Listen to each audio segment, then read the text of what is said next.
Yes, people. We are back live. We are back live on the Sarcasm City TV YouTube for another edition of the Manchester United Arsenal show. Man Them United podcast meets. They're going to talk from the Arsenal podcast. So please keep all your comments, all your questions, Manchester United or Arsenal related. They are the two clubs that we will be discussing in this live stream. Big up to everyone that's locked in.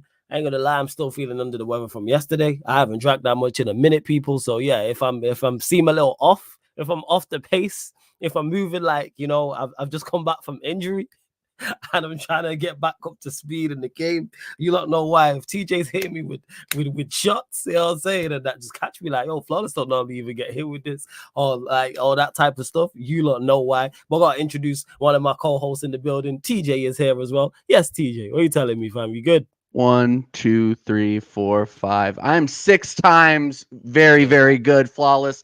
Big up. I really, really enjoyed your and Savage's podcast. That was hilarious. I'm assuming that probably had a little bit to do with it, but we moved. That was absolutely great. No, I'm great, man. I'm blessed. I'm alive. I'm breathing, and yeah, let's get into it, man. My team isn't embarrassing right now, so There I'm you on go. cloud nine. I'm on cloud Yeah. nine, brother.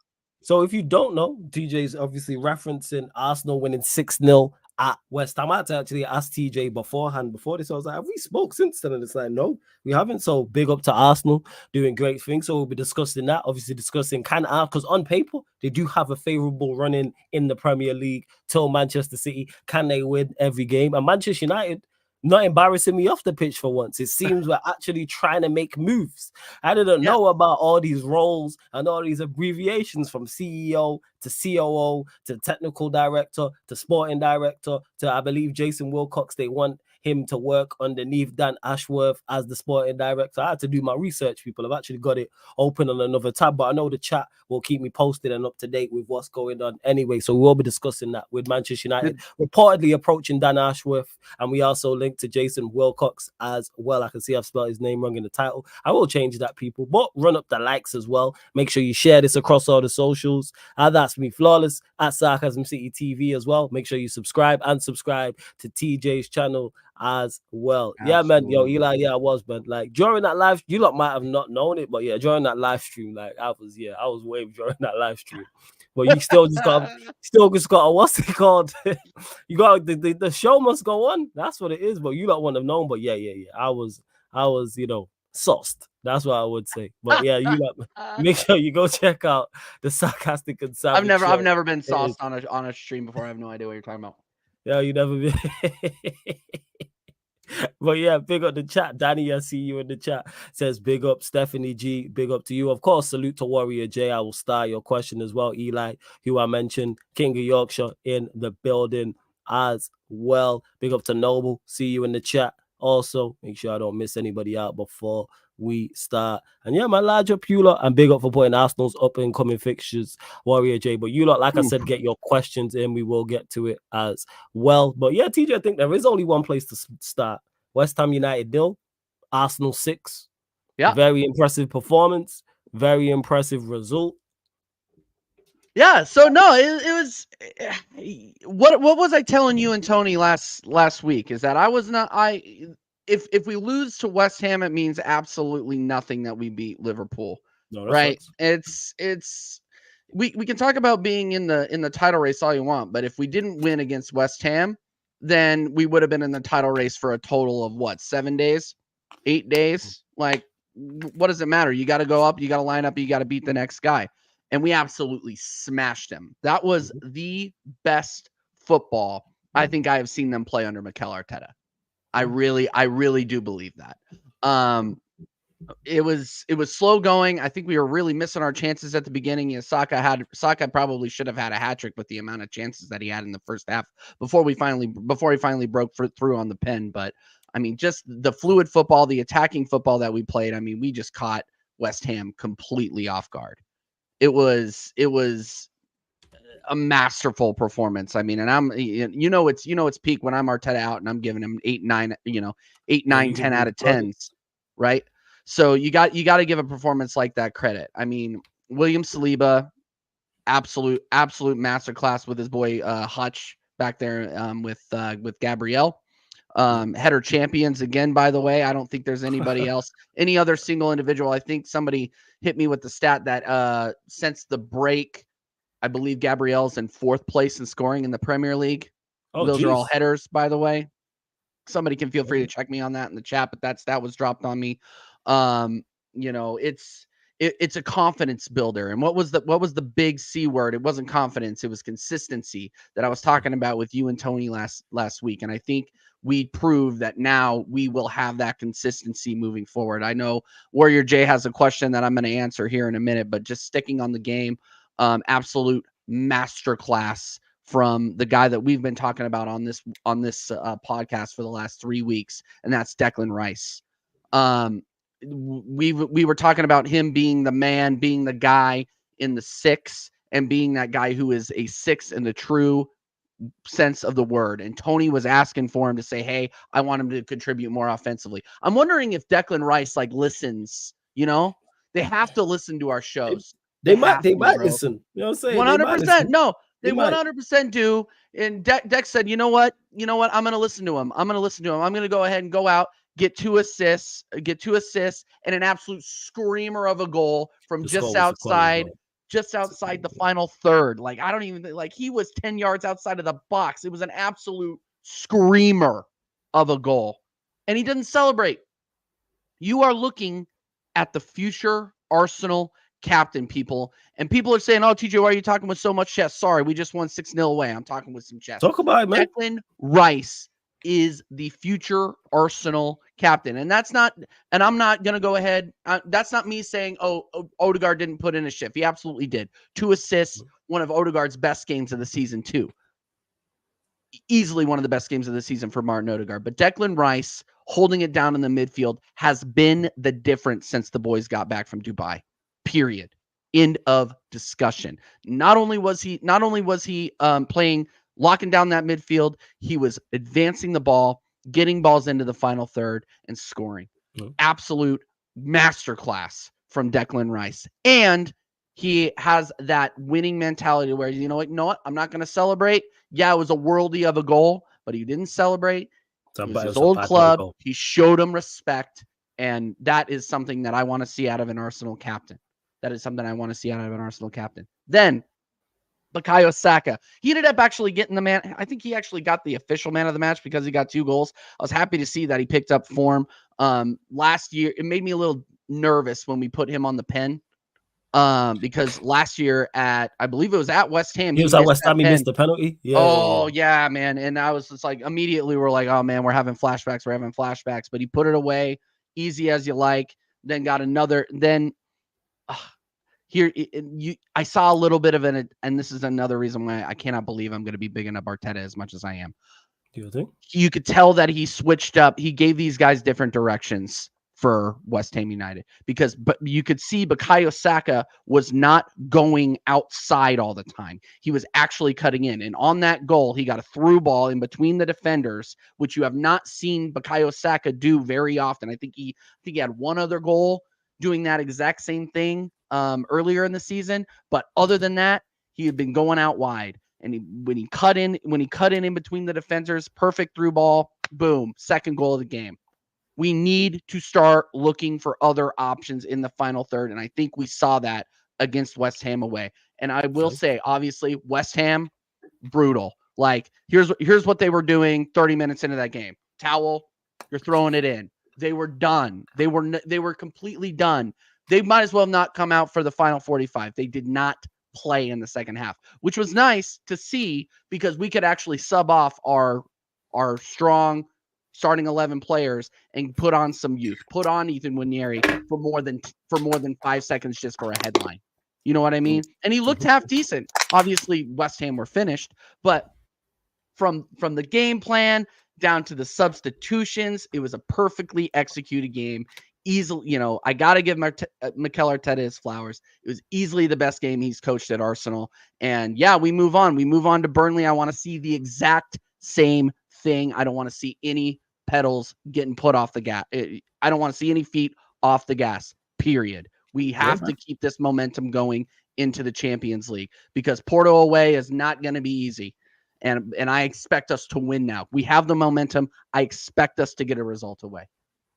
That's fair. And that's why I rate you, because even though you've been critical of the manager and you're not a big fan of the manager and you're critical of certain players, if they play well and perform like that, you're going to give them their flowers, which you have done. You've done nothing but wax lyrical about everybody involved in that performance, which is the right thing to do. And that's how you know you don't have agendas. You're not downplaying it.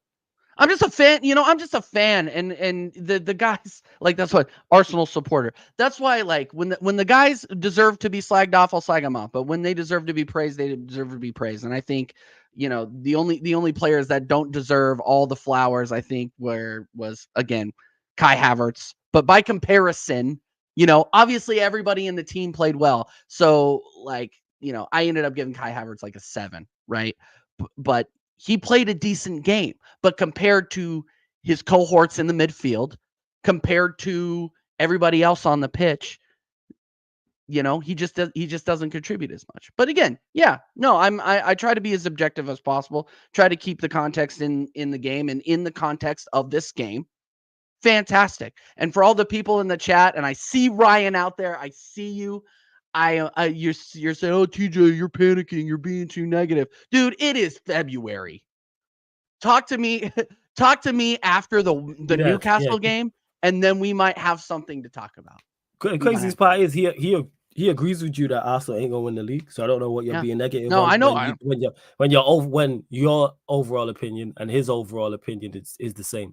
You don't think Arsenal will win the league, and Ryan also thinks Arsenal won't win the league. So I don't understand Liverpool what you're won't being win the negative league about. And Liverpool won't either. Yeah, that's where you disagree. Like, if he said you was being negative about Liverpool, I'd get that, because you actually disagree on that. Like, he thinks Liverpool will win the league. You don't, but you both agree on Arsenal. You both have Arsenal third. But hey, we move. Hey, Ham, big up for the super chat, man. Much appreciated, man. Good to see you in the chat. Thank you very much for the super chat. He says, Kobe Mado, best midfielder in the world. I'm with this. You know what I'm saying? I would have read this out even if you didn't super chat. Like, and the craziest part is, I've said it before, I'll say it again. After he scored that goal against Wolves, and I said that, and I said he's the best midfielder in the Premier League. The fact that people took me seriously when I said that, that's why I didn't say anything. Because I'm like, people know me. Like, if it was people who didn't know what I'm like, cool. I know for a fact without even asking TJ. He's seen that. I was like, oh, Flawless is being in Egypt. He didn't think I genuinely believed that. He didn't bash, like, how could you? People genuinely trying to give me, like, reasons as to why that is not the case. That Mado isn't the best midfielder. And I will continue. Every time he plays well or he does something magnificent, I'm going to continue to put that out about Mado, just because. Like, and just to clarify people, because I have to explain things. No, I don't believe Mado is the best midfielder in the Premier League. I don't even think he's the best midfielder at Manchester United. But hey, we going to run the agendas on socials just because. But big up, man, for the super chat every single time, man. Big up to everyone saying big up in the chat as well, man. You lot are real ones. For real.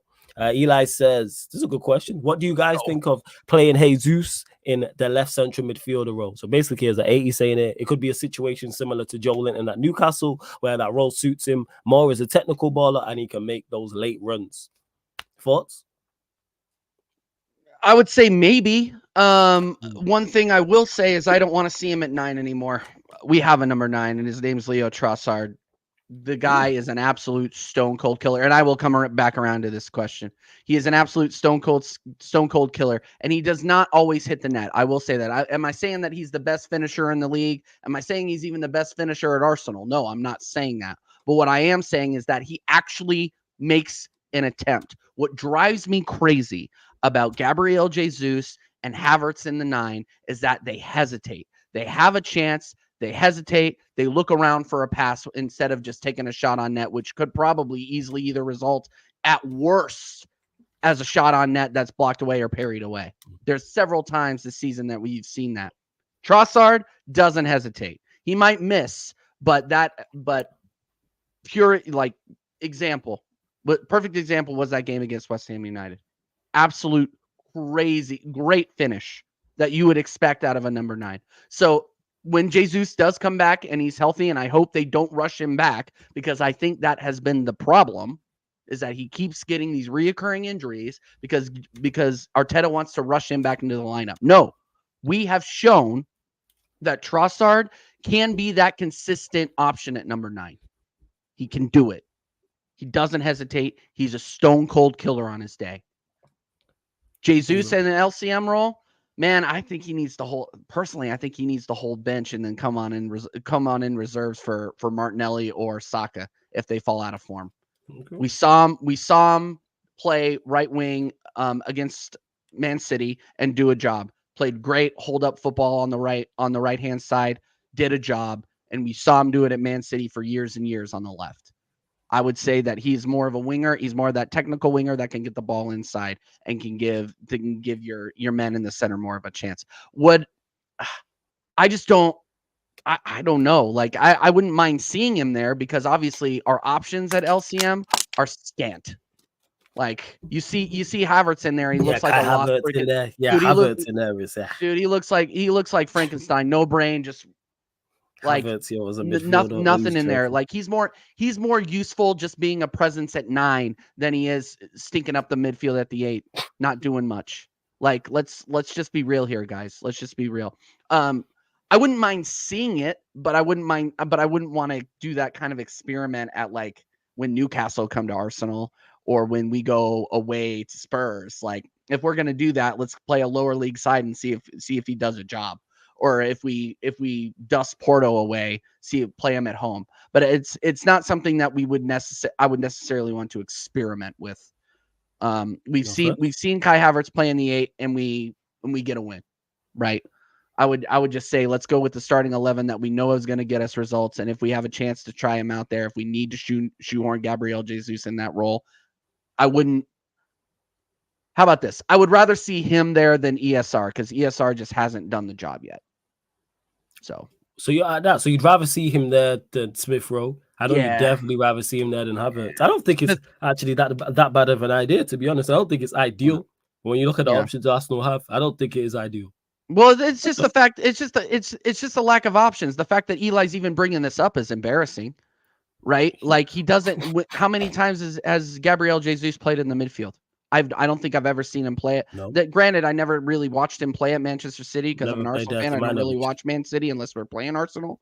But I've never seen him play in a midfield position ever. No. So outside of like left man, right or left wing. So big up Beijing Reds TV, man. Make sure you go support the Beijians, man. Every single time, man. Make sure you go support Beijing Reds. AJB says, question for Flawless, with the off the pitch getting better, does that mean Ten Hag's ice is getting thinner? I think his ice is already razor thin anyway. I don't think it really matters what happens off the pitch. I think the excuses will lessen if we do improve the hierarchy, and we seem to be making good movements, and I like what I'm hearing. I don't know a lot about Jason Wilxcox, so I'm not gonna lie. I'd have to do my research. You lot in the chat will have to let me know. I know he's currently at, is it Southampton? I believe he's currently at.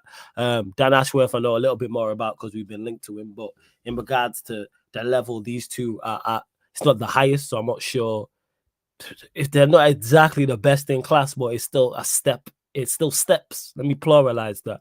And I have to give Ineos and give Jim Ratcliffe their credit because I didn't expect this. There's still more steps to go, though, people. There's still so many more levels we need to go up. But it's a great start, but it's still, and there's talks of like Manchester United. I think it's either expanding Old Trafford or, expanding Old Trafford, renovating, same difference. And that's what I'm hearing. Again, this all sounds great. I like it, but I keep saying this. Fix the roof. It's really that difficult. Yeah, did you guys hire? You guys are hiring all these guys for the front office. Did you hire the fry cook though? Yeah, exactly. I was gonna say that. Don't serve up raw chicken. Somebody told me in the last stream when I was talking about this, the clock, it doesn't work inside Old Trafford. How about put a new battery in the clock? Get some screens at Old Trafford. Just the basics, people. What I scream about on the football pitch is what I also want off the football pitch. Do the basics, and then you work on everything else. But let's just get the basics down, and that's what it is. Please, like I say, just fix the roof at this point. That would go a long way in convincing me that we are on the right track. Like, okay, like a DOF is great, a CEO is great, a sporting director is great. Somebody working under the sporting director. Can somebody just please call the roof guy, please? You know what I'm saying? Like, just Google roof guy and fix the roof. I beg. And if the clock's not working, somebody just go put a new battery in the roof. You know what I'm saying? Get some new chefs. Like, what are we talking about here? I don't know if the clock thing is true. Someone did say that, but it wouldn't surprise me. It really, really wouldn't. That's so. It wouldn't surprise me. But hey, we move. Hey, see, yeah, Sheik, you're a joke one. Hey, we gathering all the Infinity Stones flawless.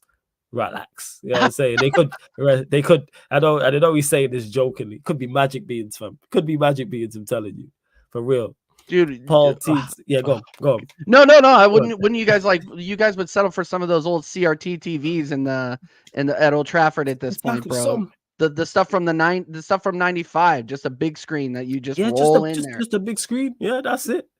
Flawless, a fan of Garnacho, however, doesn't his final ball decision leave a bit to be desired? People forget he's still learning. Left goals behind last game. Yeah, his final ball does need to be worked upon, but that is probably just most wingers in general, especially young wingers. Like the better wingers are the wingers who, again, this comes down to basics, decision making. One, being able to make the correct decision, and two, being able to execute it. And Garnacho has to work on that. Garnacho shouldn't be playing first team for Manchester United. I'm not saying he shouldn't be a part of the squad, because I think with the attributes he has good acceleration, he's a willing runner, never hides, but he should be coming off the bench. But with those attributes, I think he can be useful. Whether he's good enough or not, he needs to add more to his bag. I keep saying it's like the game against, what game was it? Was it the last game? It might have been the West Ham game, maybe. But he got the ball on the right-hand side, step over, went past someone and a shot with his left foot. I've never seen Garnacho do that. And the shot was decent and he missed, but I'm like, that's adding to your game. I've never seen him cutting from the right, shoot with his left. And he cut in from the right with a piece of skill. Like he needs to continue to add to his game. But yeah, in regards to his decision making, especially most young wingers are like that. Most of them are like that. Like we've heard TJ on here criticize Saka, who most, including myself, would say is one of the better right wingers in the league. But decision making, I'm a big fan of Rafael Leao, even though he's struggling in front of goal. When I've watched him this time, his decision making has left a lot to be desired. But when you are younger, I can't remember Rafael Leao's age off the top of my head, but I think he's mid-20s now, but I've even watched him when he was younger 20s. That's what makes an Mbappe so much different, because 9 times out of 10, his decision making is spot on. Yes, he's absolutely electric. Acceleration, top speed, ridiculous. You know what I'm saying? Finishing, ridiculous. Like him, pre-pause from a physical aspect. Hey, yo, ridiculous. Hey, yo. But that's not the norm, but his decision making. When I'm watching Mbappe, I'm like, yeah, you make the correct decision more often than not. Like that type of thing. And even speaking of Mano from Hem Super Chat, even though he's not a winger, that's him. Normally his decision, he makes the correct decision and plays the correct pass at the correct time. Like that's it. And big up to Connor as well.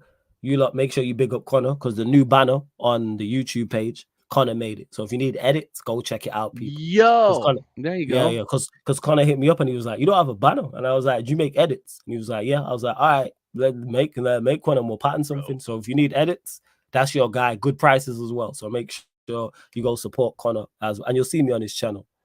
And let's see, what are you talking about, Will? This guy, Flawless. I'm trying to do a Mount Hate along. Any update when the TikTok king is back? I did see people posting him on socials, but I don't watch videos on socials, like when it comes to that. So if it's that important, I know you lot will tell me, oh, such and such has happened, go and watch this. But there's nothing to say in regard.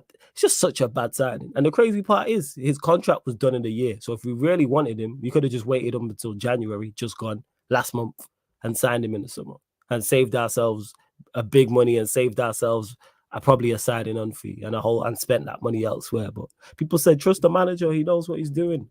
And he's still weeks away. And I don't even know what his injury is. Does anyone actually know what Mount's injury is?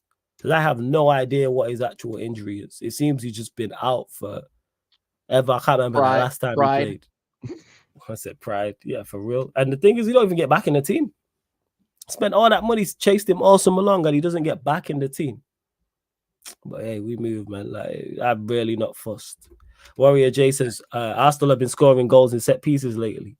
Thoughts on Arsenal? Well, I don't even want to say thoughts on it. What do you think it is that you're scoring so many goals from set pieces? Is it something in particular, or is it a mix of things? I think it's a mix of things. I think it's we're finally we're risking not hitting the first man. Like we're actually risking. We're putting more arch on the ball from our set pieces. I think we're giving our our tall center backs a chance, our tall midfield a chance to actually get ahead on the ball. What you're seeing a lot less of, especially with Declan Rice on set pieces, which I did not see that coming. Like when we saw Declan Rice on set pieces against West Ham, me and Connor were like, what are we doing? And then he puts in 2 dimes. Like, and I really think that we're coaching more like try to get, get more height on it. If you end up hitting it over, that's fine. If you end up putting in a stinker, that's fine. But it don't hit the first man. That was what we were doing all season up until the Dubai break. Is we were hitting the first man. Yeah, we were getting set pieces that, here and there, header champions and that.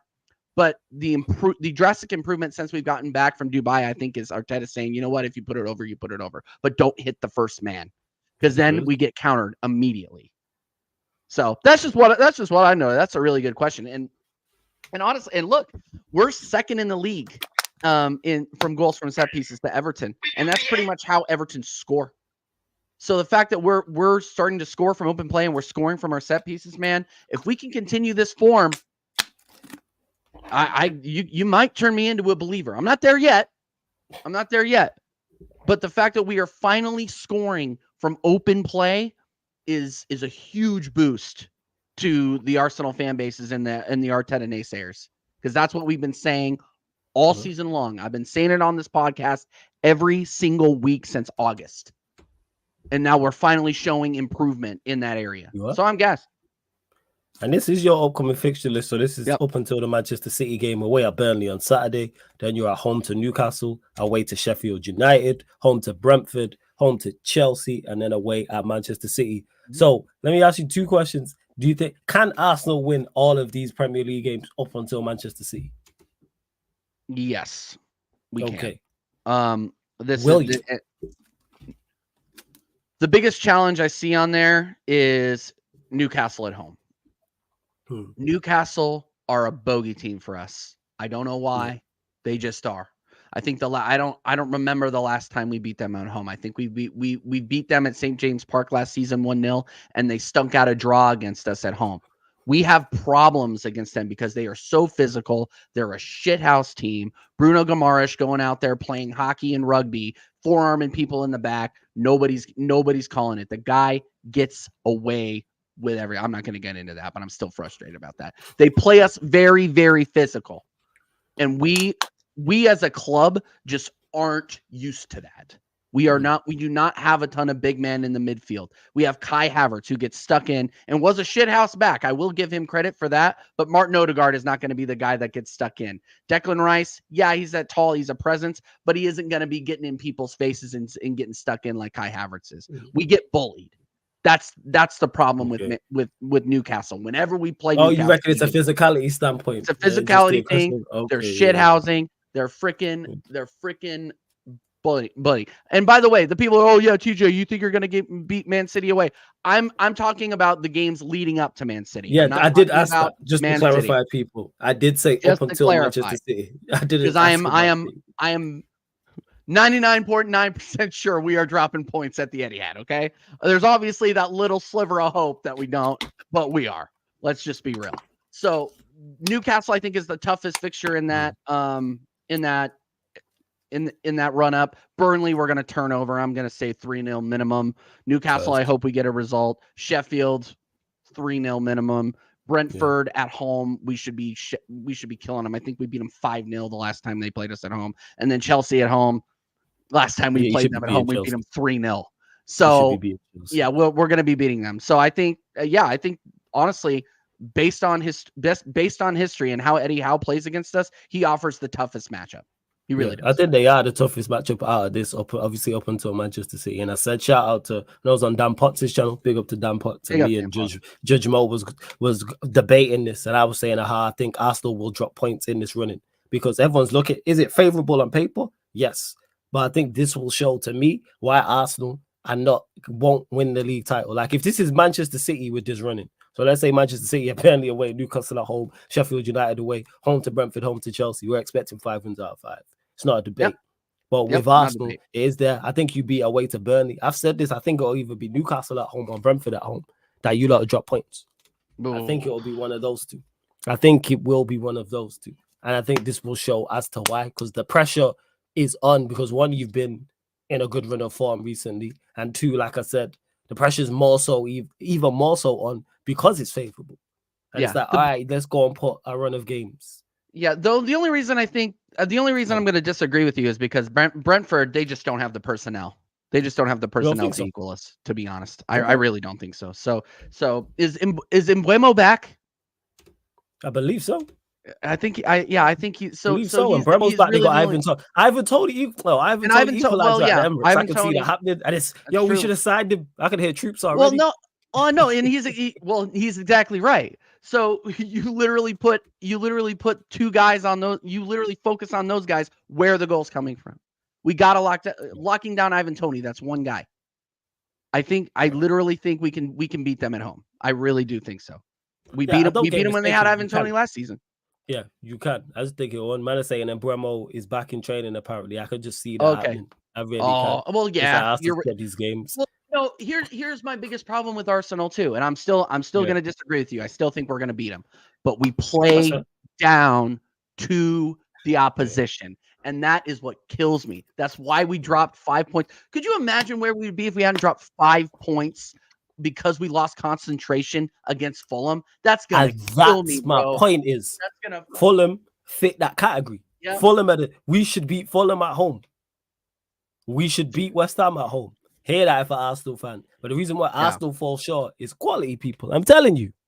And that's why, like I said, it will be. Do I think it's much more likely to be Newcastle? Yes, because Newcastle are a better outfit than Brentford. But it's going to be one of these two games. Arsenal, and I said this, I'm always like, how could you just say that? Because I'm saying, you just hate Arsenal. I'm saying no from a quality perspective. Because if the reason it's not just a hate thing, because if this was Liverpool with this running, I wouldn't be sat here saying this. We've watched Arsenal do this. And I think they will. It will be one of these games because everyone's looking at it and going, yeah, they should win all 5 and leading. I don't know how many games you've won before that, but that would be what 7, 8 in a row at that point if you win these 5. It would be if we win that run up, it'll be 8. And that's title winning form. 8 in a row is that's title contending form. That's serious. But you put 8 in wins in a row. That's 9. That's 9. 5, 6, 7, 8, 9. That's 9 in a row if we win all those. Looking there, that's 1, 2, 3, 4, 5, 6. I gotta get out my fingers and 9, toes, bro. 10. 9 if we win. 9 if we win. 9 if we win every game leading up to Man City. It's 9. 9 actually be. You know what? I just checked it. Let me just double check this to make sure I'm not off and I'm not mixed in. So last time you dropped points in the Premier League was I missed out the Fulham Arsenal when you lost to Fulham. But Palace. So I think you're right. That's 1, that's 2, 3, 4. Yeah, and adding these 5 will be 9. That's title winning form. And then let's say you go and get a draw then against City. So that means you would have won 9 out of your last 10. I don't think so here's I'm gonna say something and I'll probably get absolutely wasted in the chat, but I don't care. If we win 9 in a row leading up to Man City and we drop points at Man City, okay, that's acceptable. But it's not acceptable to drop points anywhere else other than Tottenham and possibly Man United. Because we struggle at Tottenham, we struggle at Man United, and I don't care how bad Man United are. We struggle at Old Trafford all the time. We beat ourselves at Old Trafford half the time. So it's my expectations for this club are through the roof because I have seen what this club can do if they apply themselves and if they take their chances. We have 3 games in the league that I will accept dropping points at, and I just named them because they're rivalries, they're tough places to play away. The rest of them, nah, man, nah. If we are truly title contenders, win all the rest of those games. See, and that's where it'll be shown, but it's going to be interesting this run. 100%. It's going to be very interesting. RSV says, Flawless, what's your thoughts on Dan Ashworth? I like because he has a good track record on what he's done at Newcastle and players that he's brought in. He's brought in some very good players there to good players as well. Not the creme de la creme. He's not an Omar Barada of his field, but he's had, at least I would say, moderate success at Newcastle. So I would have preferred somebody else, but I gotta trust the CEO, who's Omar Barado. I gotta trust. I believe Jean-Claude Blanc is an advisor, so I have to trust these people to do their job. And maybe there's something with Dan Ashworth that we've not seen yet. Maybe there's more to tap in potential wise. Maybe Dan Ashworth has not done more because, no disrespect, he's been at Newcastle. Whereas when you're at Manchester United, you just have more resources. Yes, Newcastle have very, very rich owners and have big money to spend. Despite FFP, they still have money to spend. But when you're at Manchester United, that pull is still different. And people say, oh, well, you haven't been successful over a long period of time. Yet we still managed to sign top quality players at that time. Players may have joined and failed. But at the time when we signed certain players, it's like, oh, he's a top player. Like, oh, Nada's not worked out. He was sought after in the summer. He was looked at as, yeah, that's a very good signing. Same way we signed Casemiro during this period. Same way we signed Varane. Same way we signed Pogba. Same way we signed Zlatan. Same way we signed Alexis Sanchez, a Falcao, a Di Maria. The list goes on. Even though some of those names didn't work out, the point that I make it is Manchester United will have that pull. One, because we're Manchester United in name. And two, we have the big bag in wages. And players know that. Agents know that. So maybe it's a resources thing where that they see with Dan Ashworth. So maybe it's that. Hopefully that is indeed the case. So Connery says, question for Flawless: does any United player deserve to make the England squad for the upcoming World Cup? Take away Southgate's bias. What's crazy? I think he meant the Euros. I think he. Oh yeah, Euros. Yeah. Euros. That's what he meant. Yeah. Big up to you, Connor.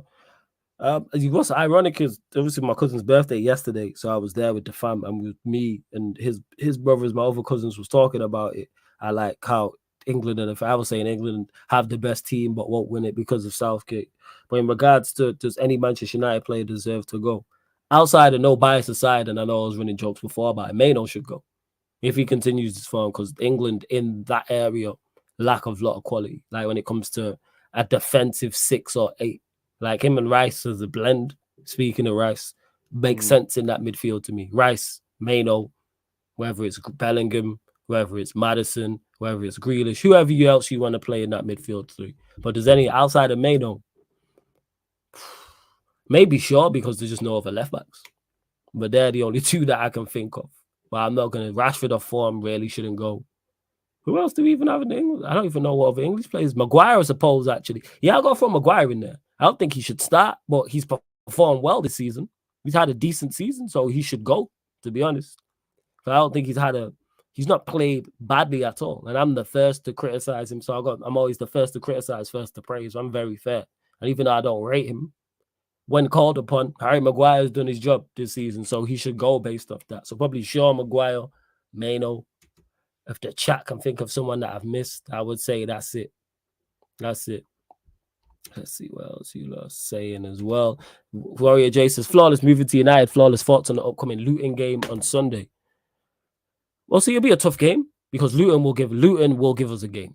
Like I've watched Luton a few times this season, and they always this tough place to go. Well, not tough place. They're always going to put in the effort. They're always going to do the basics, and they're always going to be spirited and give you a game. All we have to do is match that. If we match their effort and be spirited as well and do the basics, which I talk about all the time, our superior quality will kick in.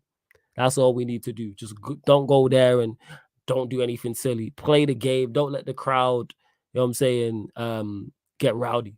Don't let that place start getting loud because they're going to be up for it.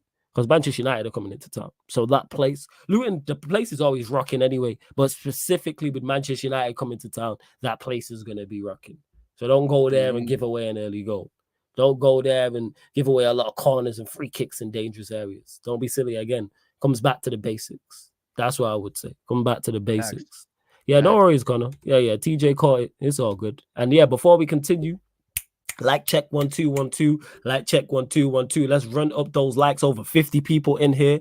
I'm not sure how many likes we are on. We are on 43 likes. That's actually decent. Let's get up to 50 likes and subscriber check. Roll to 10K. Hit that subscriber button. Hit the notification bell as well. We're currently at, let me refresh it. I think it was 9,620, but I know there's at least 5 of you lot who haven't subscribed. So get us to 9,625. And make sure you subscribe to TJ's channel as well, TJ Warren TV. One of the mods put his channel in the comments. The link's underneath in the description. It's also on the featured channel page as well. So you have ample ways to find TJ's channel. So make sure you go and subscribe. And big up to my guy Cam in the chat who says we're not winning 9 on the dot. And that's it, Cam.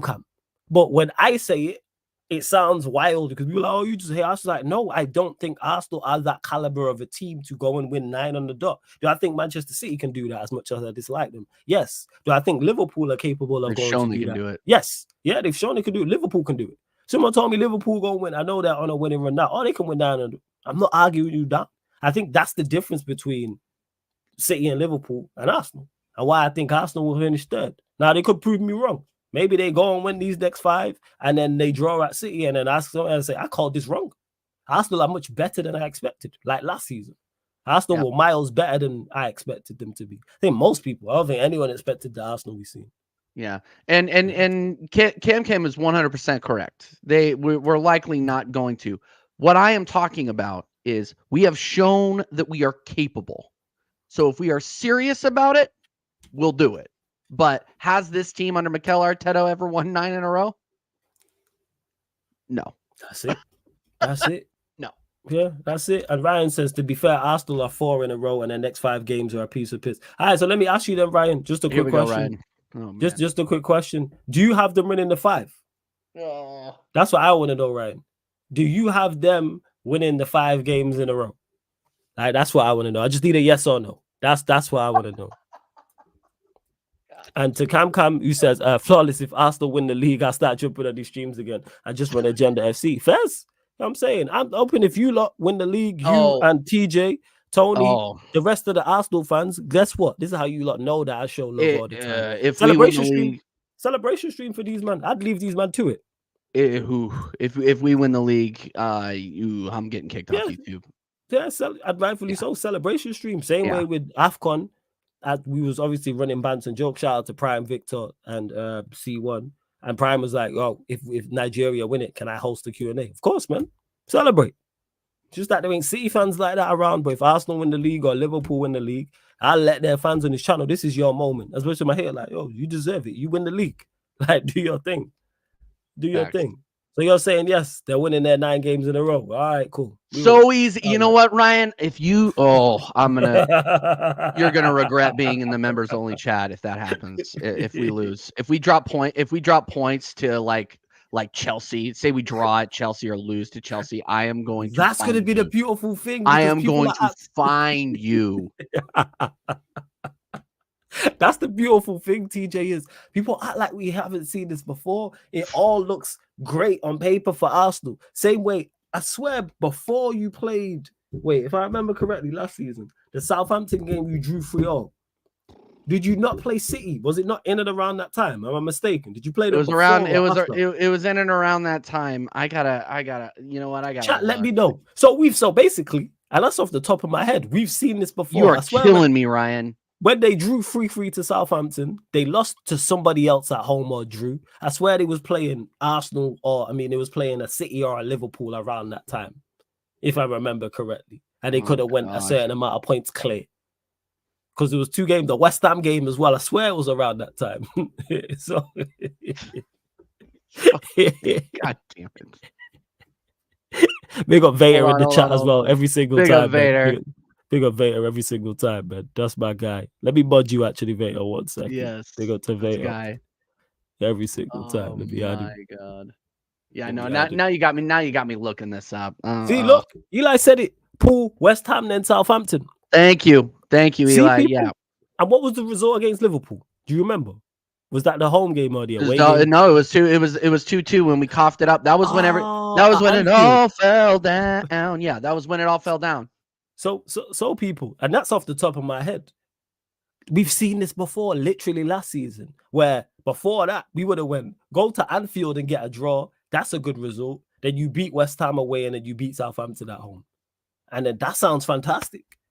On paper, in the words of Ryan, in words of little bro, that's a piece of piss. You guys are crazy. These next 5 games are ridiculously easy. So was West Ham and Southampton. Southampton are a championship side. And West Ham away from home, they should have beat 2 on paper. Yeah. On paper. Liverpool 2-2. West Ham 2-2. Southampton 3-3. Man City 4-1. That run that will live in Arsenal infamy forever. Man, why do we have to keep digging this body up, bro? It's just it's never going away. It's never And, going away. and to Rajat, who says flawless, why are we getting Southampton's DOF? Is he that good? I've not done my due diligence and research to know Rajat, but we're not getting him as the DOF. If to be correct, according to the article, it was on goal. He's going to work under Dan Ashworth. How that would work out, I don't know. Very similar how we got Omar Barado, and I always mix this up. I think he was the CEO at Manchester City, and now he's the COO for us. It would be like that. That's what it said. So he'll be working underneath Dan Ashworth in some capacity. That's what it would be. So he wouldn't be the director of football, sporting director. I say all these titles and all these acronyms baffle me at times, people. That's what it is. That's what I would say. But yeah, Arsenal are winning 9 in a row because it's ridiculously easy. Like West Ham and Southampton were 2 ridiculously easy fixtures. And look what happened. Look what happened. Everyone would have said Liverpool draw, you beat West Ham away, you beat Southampton at home. And then you're calm. And then City away, then you see what you can do. Yeah. But I will be here, man. When Arsenal drop points in one of these games and watch it, I've called it wrong and it's Chelsea.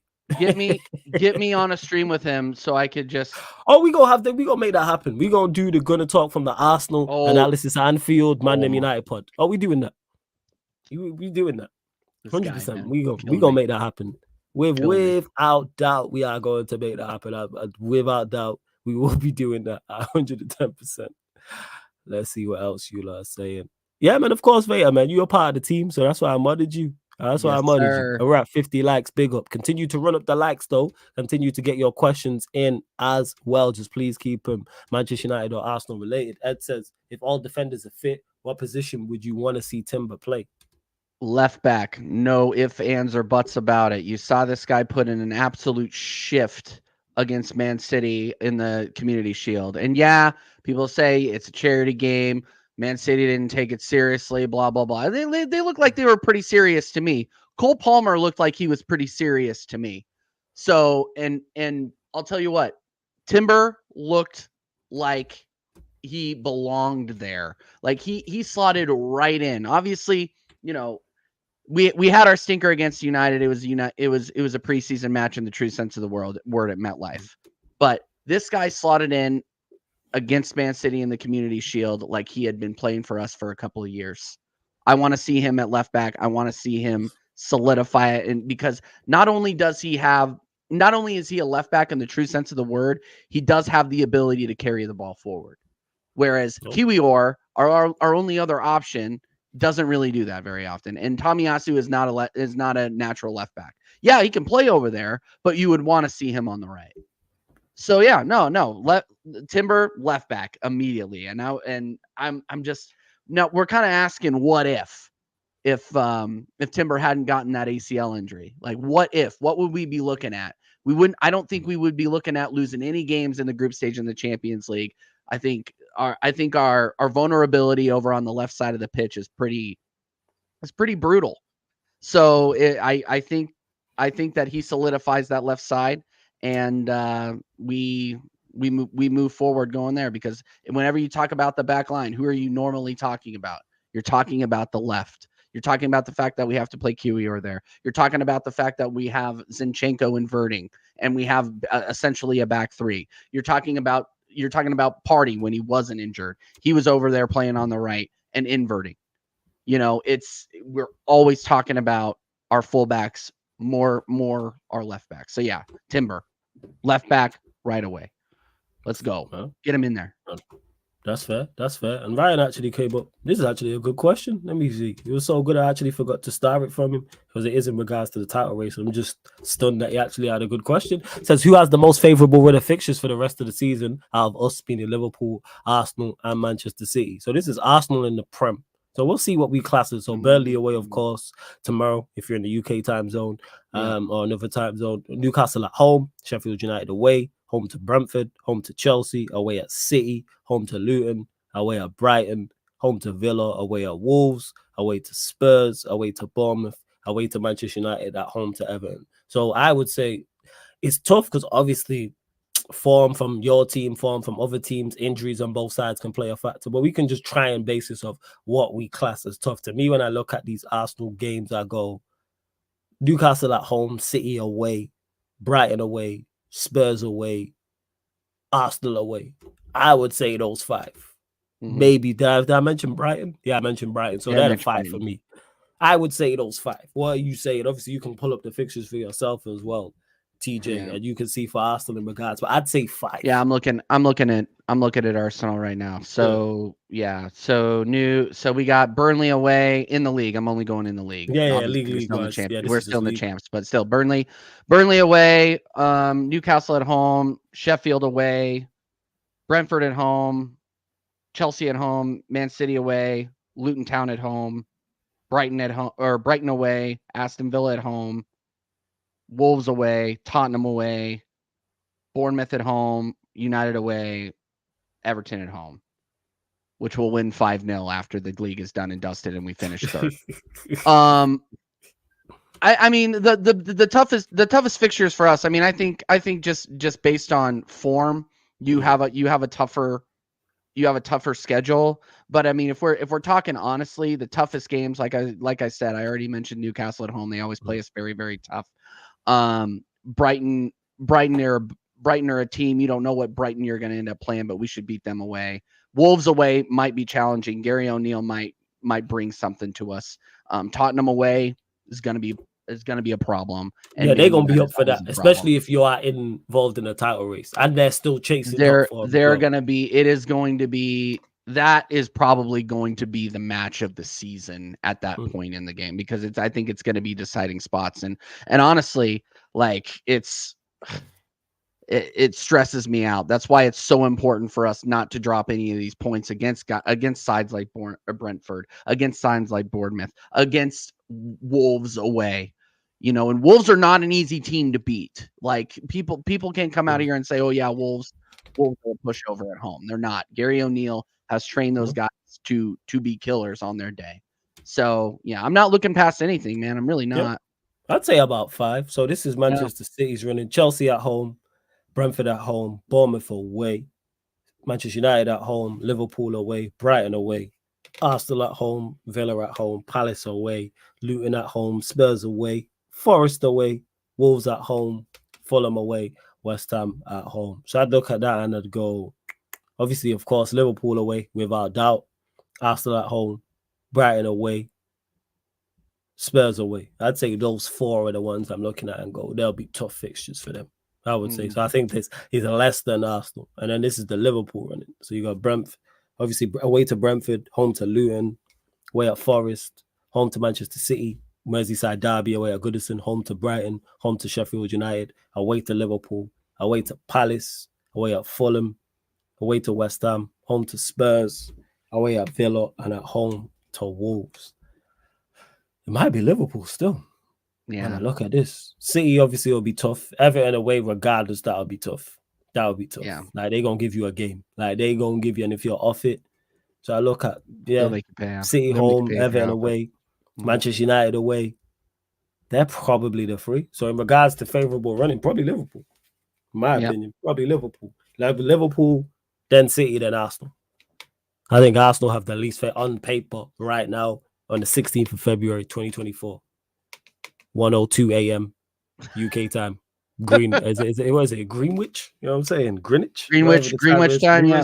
Greenwich time. Yeah, that's what we going off now. 1:02 Greenwich time, man.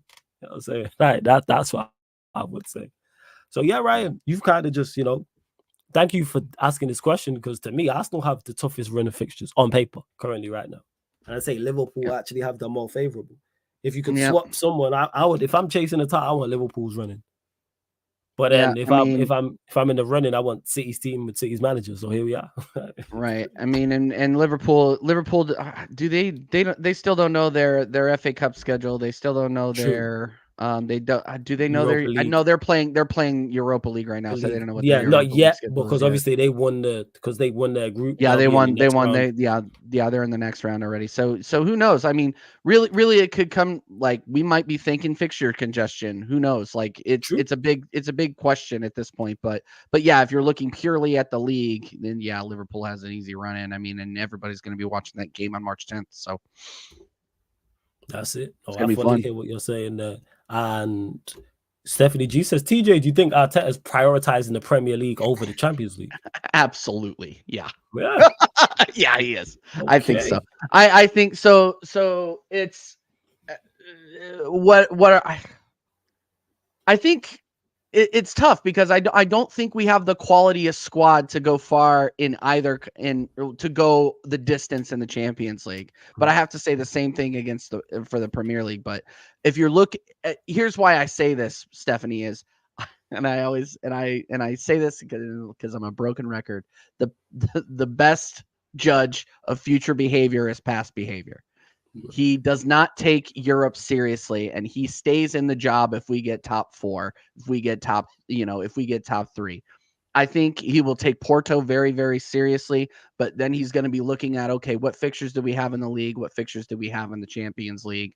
And do we have a chance? Like, if we get a favorable draw in the quarters, then I would expect him to put all the horses out there.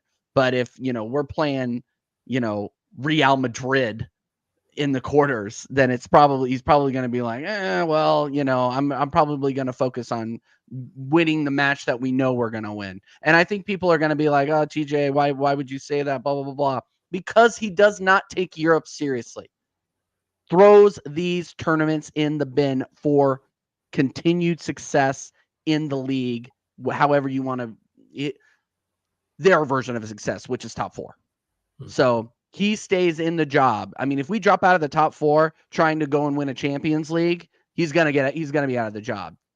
Period. Because we're not in the Champions League next season, and we already binned off the other 2 trophies that would have gotten us into Europe. So yeah, I'm still thinking it's Premier League. And big up to Sunshine. She says, flawless and TJ, let's go. Big up to Sunshine every single time. Yes. And I get to this because it is you, King, who says, flawless, in your opinion, do you think Liverpool will have a massive drop-off next season without Klopp? That's a good question. I don't think it will be a massive drop-off, depending on who they get. What I will say is they will definitely have a drop-off, whether it's minor, whether it's the middle ground, or whether it's major, is dependent on the manager. That's what I would say. But will they have a drop-off? Yes, they will. And Andy says, do you think Ivan Toney is a Mikel Arteta player with the off-the-field distractions? Reminds me of Laka and Oba. I think that I think you'd be fooling yourself if you didn't think that every player had an ego on these clubs. Like, obviously, him and Laka did not get along, but who is to say that Ivan Toney doesn't get along? Why has Ivan Toney ever had a rift with the Brentford manager? With Thomas Frank, never. With Thomas Frank, no, he hasn't. He's been loyal to that club. I mean, discount a few drunken Instagram posts. He's been loyal to that club, and he's come back to Brentford, and he didn't hold a gun to anybody's head when he was twerking for Arsenal on Instagram. I don't think that he is going to be the same thing, and I think that saying that Ivan Toney is going to have an off-field distraction, he got suspended for gambling. How many people have done that? How many players are getting suspended for that same thing? I think that the Aubameyang situation is completely different because Ivan Toney knows what he is going to get in an Arteta side. Aubameyang and Laka, or Arteta inherited Aubameyang and Laka. Ivan Toney wants to come to Arsenal. There's differences there. And I really don't think that that Ivan Toney's done anything other than get in trouble, and he paid the fine to say, behaviorally in the locker room that he won't be an asset. And I think Arteta, as long as he shows up to practice on time and falls in line and is that killer, I think he would be just fine at Arsenal. He'd be just fine. I think he would. Yeah, I think he would be. That's why I don't want you to get him from a Manchester United perspective. I need him. Yeah, like I want him at Old Trafford. Hey, if Manchester United is serious, Ineos. Oh no, you guys got Hoyland, dude. Margarado. Hoyland's on it now. Don't worry. He 100%. Hoyland's So on it. we can't have two. This ain't a relationship. You know what I'm Why saying? not The both? fuck? No, that's Yeah, just yeah, selfish. yeah. That's just, We bro. just- That's just selfish, Flawless. Hey, we got these jokers across the city. You know what I'm saying? We got Haaland and Alvarez and Foden and Doku and Grealish and Bernardo Silva. Dude, I barely like, have one. I have half. Well, I don't consider Trossard half a 9, but he doesn't play it. Yeah, I got Eddie and Flawless. I got Eddie and Kedia, dude. Come on. Yeah, that is true. We have Martial, who is not only just not good enough, can't stay fit. I don't even know. Martial? Who's Martial? I never. Yeah, even exactly. Heard of that guy. He's injured now until the end of this. We legit have one senior striker. I say we have our strike force currently don't have double figure. None of them have double figures in a top domestic European league. Hey, Tony, man, Tony Hoyland. Lit, man. Go get Benz. There we go. And to see Cube 2 sets. Flawless, Manchester United getting Europe, and Flawless gonna have to have a Ten Hag in party. Ha ha, hilarious. C Cubed. No. It's like when troops asked me this and was like, oh well, Maguire and McTominay are saving you. You still on for top 4. And let me just clarify this for people. I don't know when this became a thing. I don't know what season or what year this became a thing where people started to celebrate top 4. I don't celebrate top 4. Top 4 to me is the bare minimum. Manchester United spend enough to the point where top 4, we should be one of the 4 best teams in the country. That shouldn't be. And to put it into NBA terms for you lot, if you're a good NBA team, you should be over 500.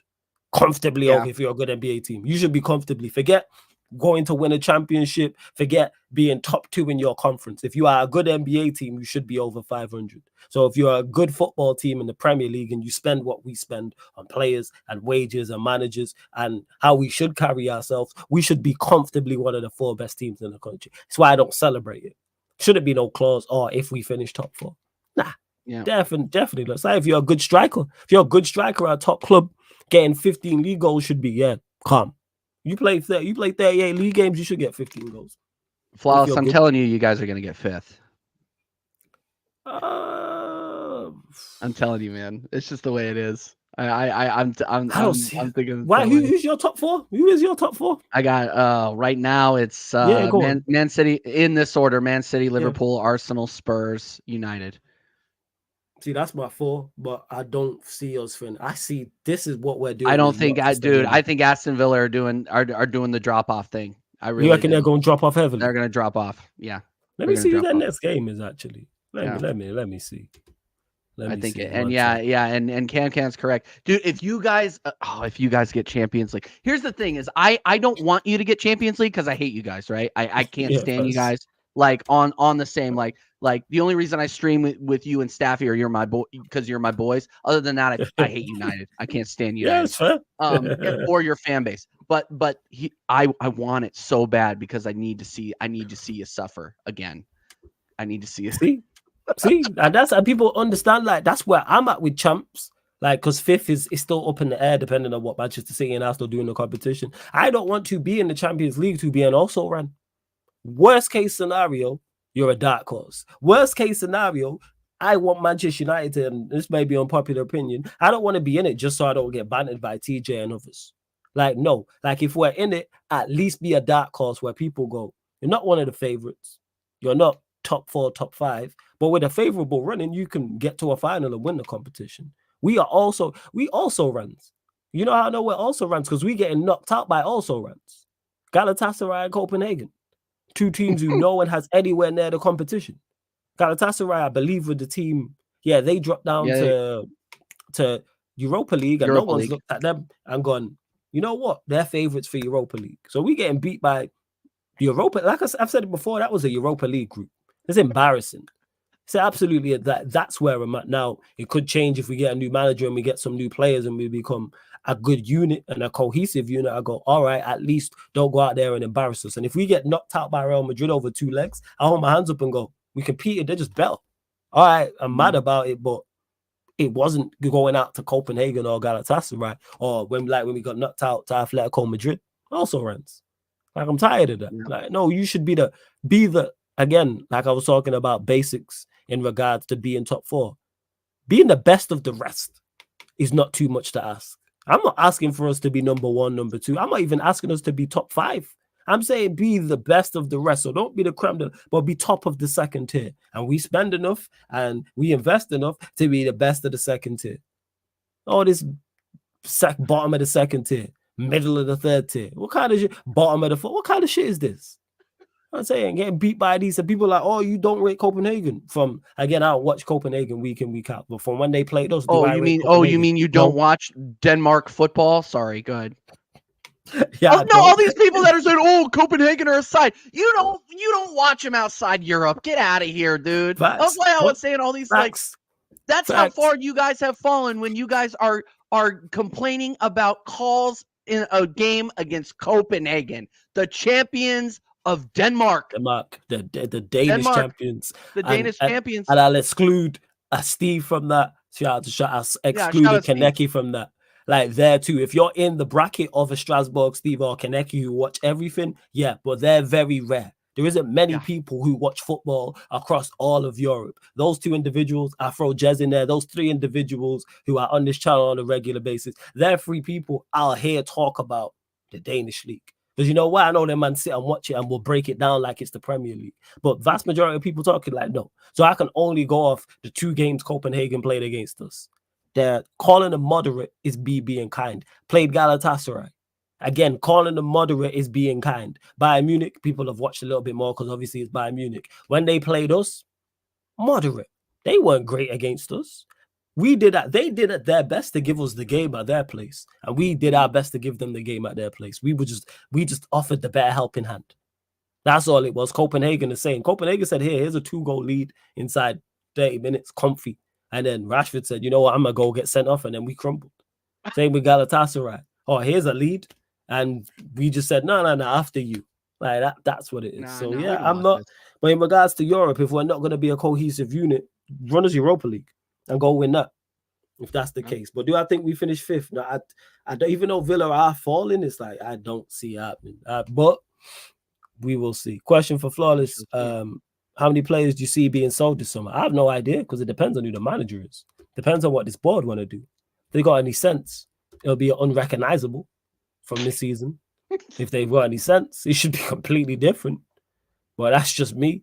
Well, we'll see. And look, you got CJ as an Arsenal fan saying, I want United in the competition. And you got myself, Sunshine, other United fans saying, we don't need Europe. If we in Europe, run Europa League, I take Conference League. Like, cool, go win one of those 2 competitions. Well, no, it's a competition. No, it's a competition you can realistically win. Exactly the way it is. That's it. Like last season, we got knocked out of Europa League, and I'm really big mad because I still think we should have won it, but we were competitive in it. Even when Sevilla beat us, we were competitive in the games. We didn't just roll over. Yeah, we were bad away from home. At home, those type of games can happen in knockout ties, but we're embarrassing like this year in the Champions League. Facts. Boy, we move people. We fucking move. Manchester United for you. And yes, Ryan, I don't know where you disappeared to, but yes, I said on paper. Let me get to this. City at home, United away, Everton away are tough ones. Liverpool are a team that plays their best when we are as in many competitions as possible. And you are as in many competitions as possible. But that don't take away from what I said on paper. I think you have the most favourable running. I don't class the Europa League as tough for you lot. You lot should cakewalk the Europa League. FA Carabao Cup's going to be done. You'll probably beat Chelsea. But we move. TJ says, Warrior J says, TJ, what's your lineup for the upcoming 2 away games? Burnley away and Porto away. Yeah, because you got 2 games, obviously, before we do the next show. Yep. So my lineup is we should be beating Burnley away. If we're resting players, then we need to be putting in ESR. I can't believe I'm going to say this. Eddie Nketiah. And honestly, that's probably it. Because I want to keep Trossard on ice for Porto. We need to be getting a result away at Porto. So the lineup that we saw against West Ham, I want against Porto. That lineup, that exact same lineup. But if we are going to rest people against Burnley, which I think that's what Arteta is going to do, I think he's going to rest Trossard, and I think he's going to rest Havertz. And Zinchenko isn't. I don't think Zinchenko is going to be back yet, so we're going to have the same back line. and essentially the same midfield, but he'll rotate out. He'll rotate out Havertz if he rotates anybody else out, but Odegaard and Rice are permanent. That's my prediction. So yeah, there we go. And Paul away, of course, because like I said, I didn't realize till what Jay said it and I checked Wednesday. it. Yeah, Wednesday. Thoughts on the first leg? Are you confident of going through overall in the tie? Because I've seen different things. I've seen certain people say Arsenal have got this. Seen other people say, "Nah, Porto were decent." Where do you stand with this? Let me see, and I got caught on this the other day. They're currently third in the Portuguese league, holding down the Conference League spot. We should be beating these teams, but I said the same thing against Sporting.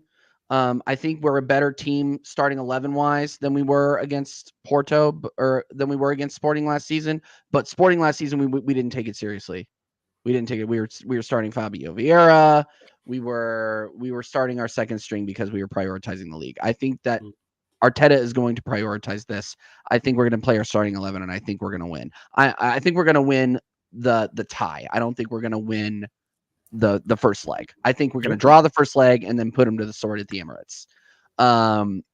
That being said, I don't want to see a club that is going in there and playing for a tie away. We need to shake off this specter that we have over our head in terms of playing Europe away, because a European side away. Because if we play the way that we play against a team like Porto, who at home, they're not going to sit back against us. They're going to play open football against us. And if they play open football against us, we'll kill them.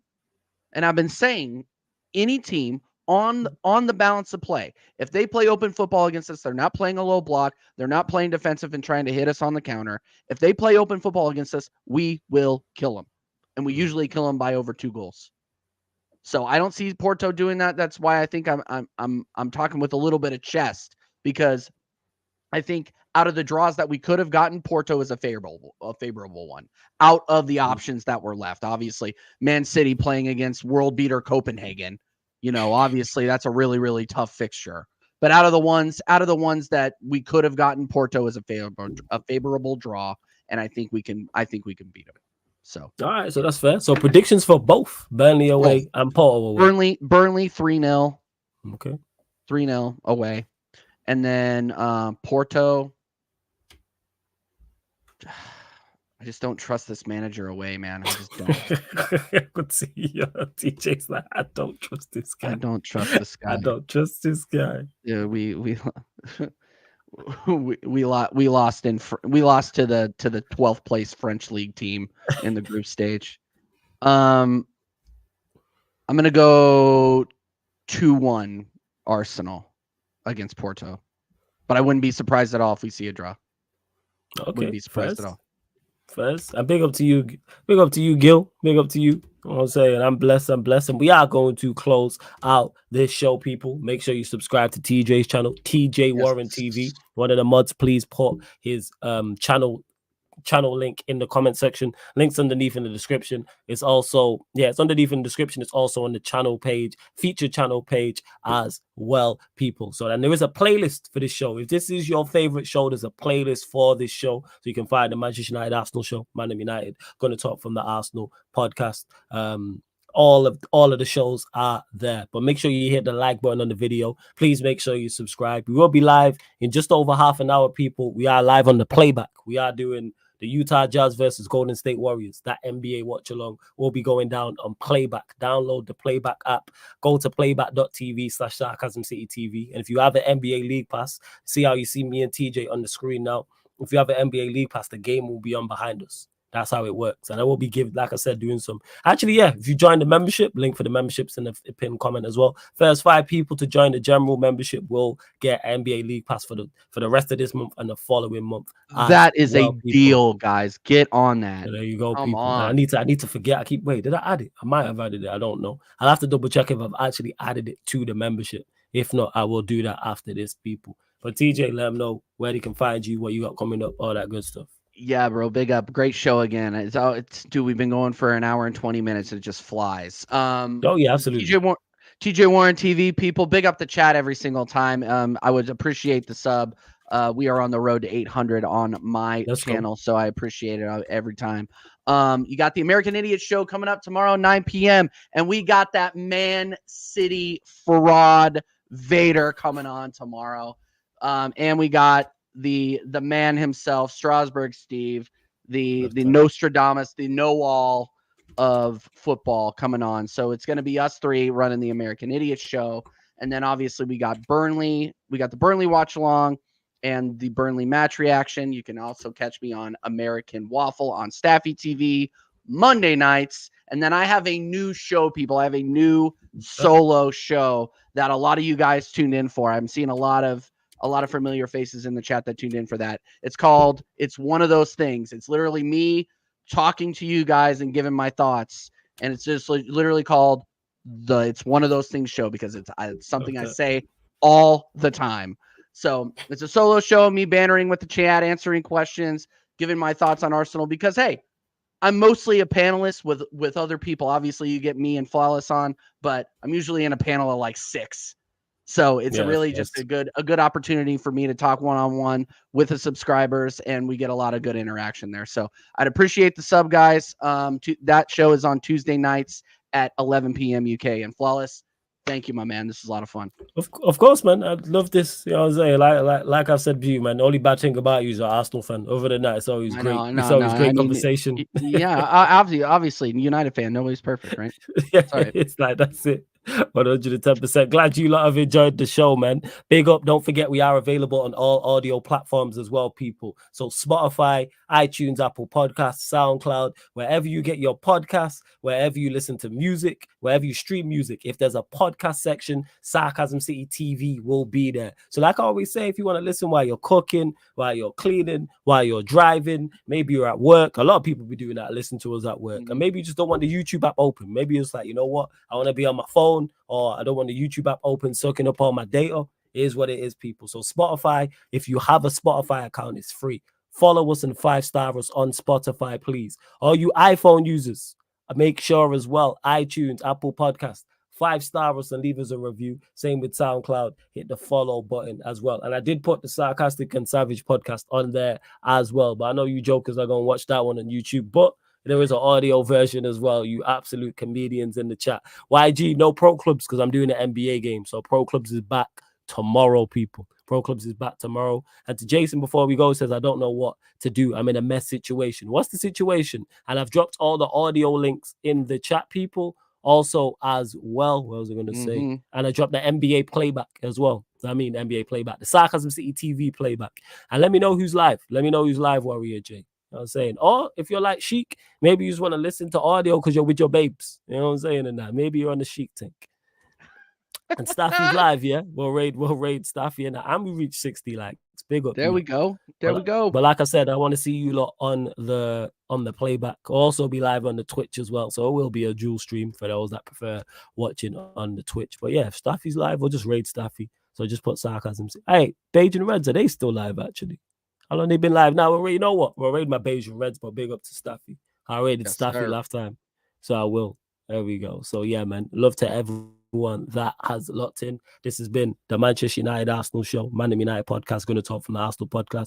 Glad you lot like the show. We're here every Thursday, midnight, 12 a.m. UK time. Big up and salute for tuning in.